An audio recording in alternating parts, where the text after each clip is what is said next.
So our next speaker, who you saw previously in the panel, is Vanshika, and she's going to be talking about persistence. She'll mention it, but I'll mention it just before she starts. There's a great video featuring Kunal Kushwaha and Eric Zietlow, where they gave an intro to persistence that's on our YouTube channel, as well as lots of other videos and resources.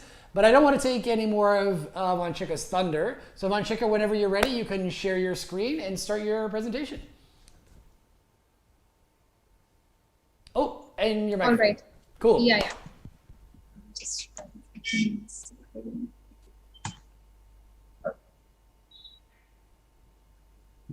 So visible.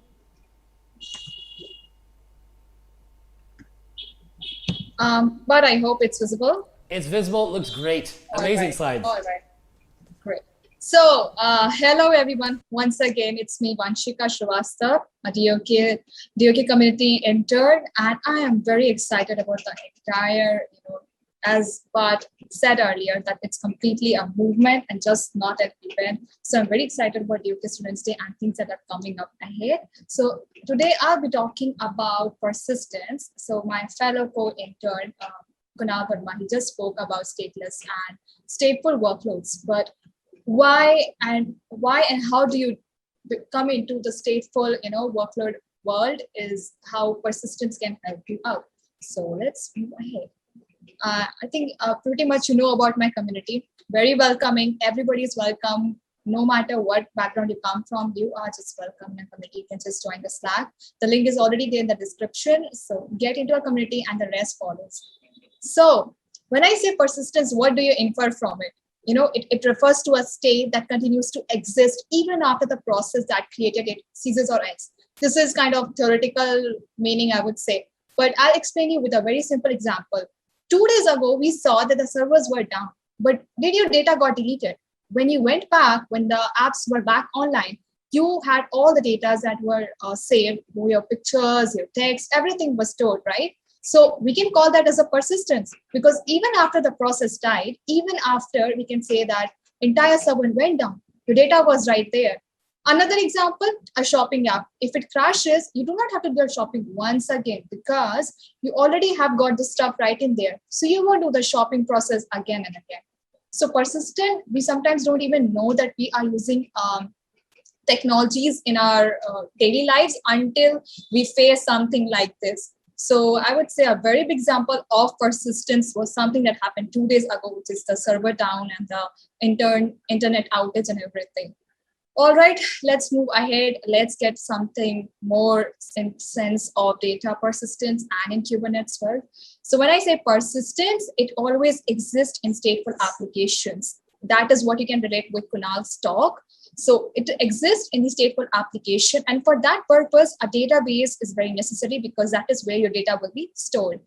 Now, the very important reason that why in this community we are kind of focusing onto stateless, onto the stateful workloads, and we do not want to go onto the stateless architecture because it makes the data persistent, and people have confidence that the data is that is being stored, that won't get lost. That won't be used by anyone else. It won't be changed. It won't be modified.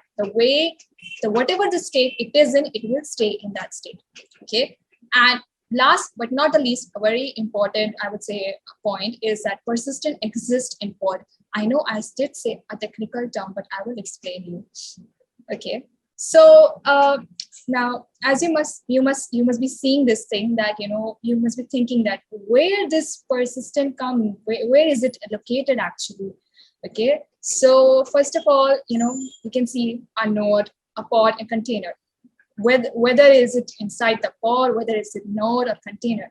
So your persistent is always outside these 3 components. The reason being, if a persistent volume is stored inside the pod or maybe a container, and just by chance, your pod does not comes back online, it crashes, there's some problem with that, or your container goes down, and when you restart your entire environment once again with a YAML file, and bring up a new instance, what would happen is that the earlier data that was there, that would just get lost, right? So you need to make sure that it is independent of the life cycle of any of these components of Kubernetes. And that is why we have a persistent volume right outside your pod and your container.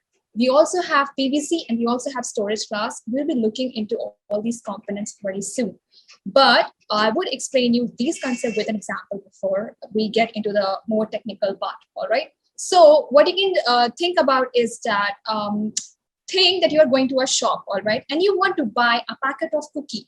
You ask the shopkeeper to give you a packet of cookie, and he gives that cookie out of a very big box. A very huge box having that same kind of cookies, I can say data, is your persistent volume. It's a wider concept, okay? And persistent volume chain is the request that you made. You ask the shopkeeper that, can you please give me this cookie because you want to go back home and have party? I mean, cookie is not enough, I know, but just saying, okay, so you want to have that, and persistent volume chain is the claim, is the request which is done by the user. And your storage class is you can say a dynamic, storage, which has got something to do with your physical storage. So as I said, I'll explain you in a better, now in a bit more technical way. Your storage class is like a type of storage, and it needs parameter. So when you are asking the shopkeeper that I'm giving you 10 rupees, can you just give me this thing? This parameter that you just passed, it's in the storage class. Okay, it's the entire box that you are in a shop, right? So you're asking that shopkeeper, the one who is owning that. Your persistent volume chain is your request, and your persistent volume is that big box. All right. So I hope this thing was clear. 3 major components in Kubernetes: storage class, persistent volume chain, and your persistent volume itself. All right, let's move ahead. So let's come on to a conclusion, okay? When Kubernetes began in 2014, people were kind of, into the stateless architecture, stateless workload. But later onwards, as we can see, there's so much of data available in the world that we just cannot say that everything is gonna be okay. Just 2 days ago, we saw a very great example, right?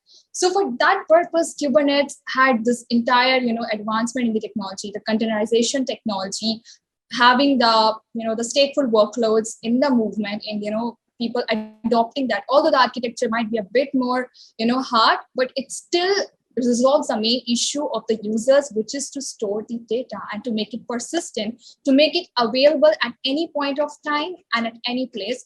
Maybe the server might go down because that is something which you cannot control, but at least your data is safe, right? Which is a very prime concern. So persistence plays an important role in the production.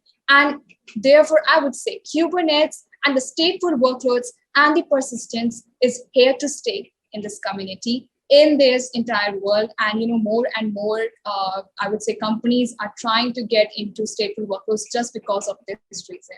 So there's a lot more buzz about how the things work on. And I think DoK community is all about solving just not practitioners' problem, but also helping you to know about what is going around the world and how data on Kubernetes can help you out with the entire thing. So the terms that I mentioned in the talk is right here, is in front of the screen, and you can always check that out through your Kubernetes documentation.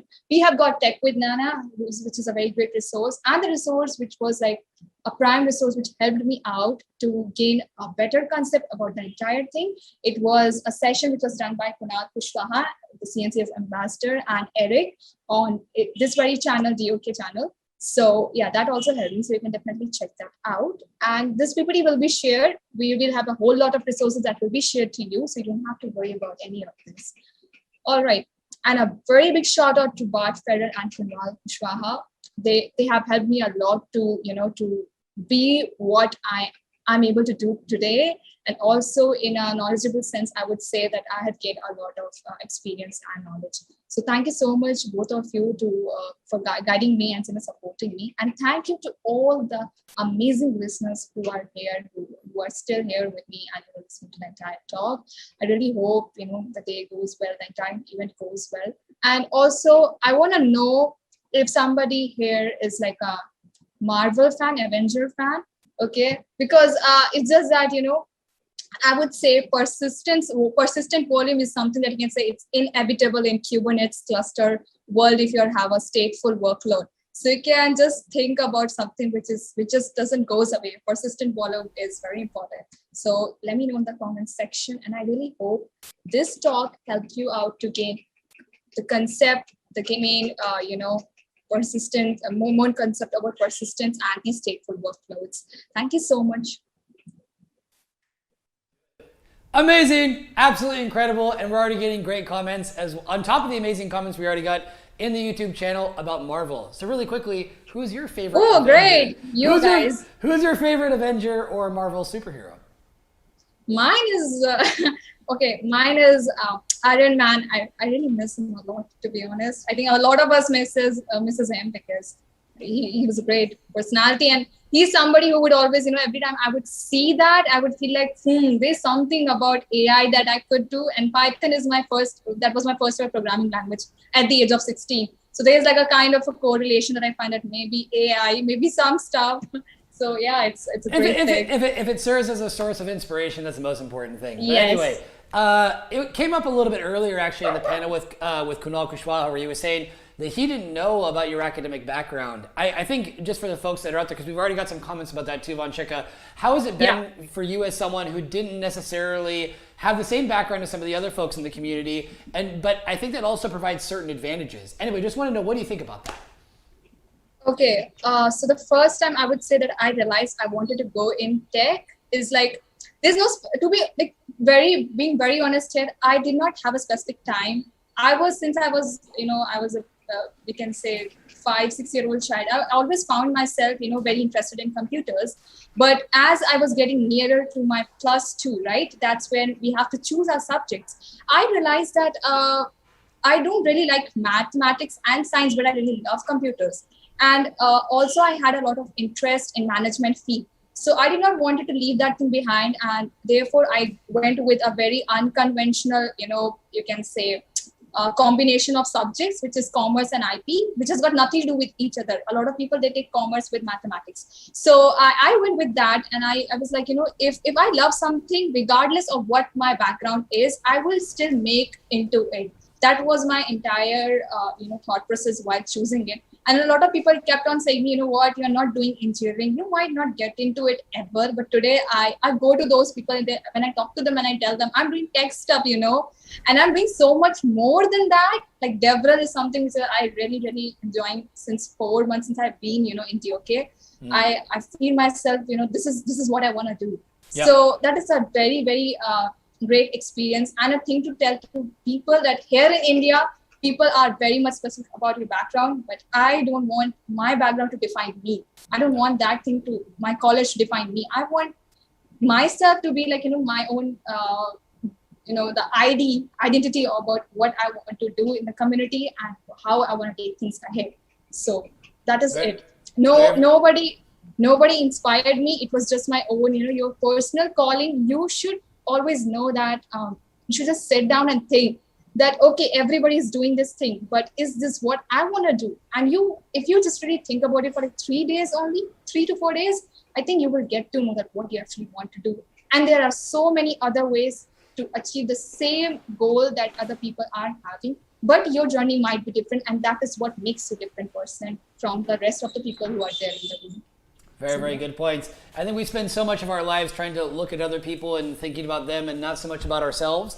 So I think, like you said, it doesn't have to take 3 years and 3 to 4 days or some kind of an exercise, sitting down and realizing that the only person who you have to be is you. You don't need to be anybody else. And I think you're doing a great job. And it's no coincidence that your talk was about persistence, because you in your own career right now are persistently pursuing the things that make you passionate. So I think it's a wonderful statement and encouragement for the folks that are in our audience. Vanshika, thank you very much. That was awesome. That was really, really good. Thank you, Bart. Thank you all. We'll see you around soon.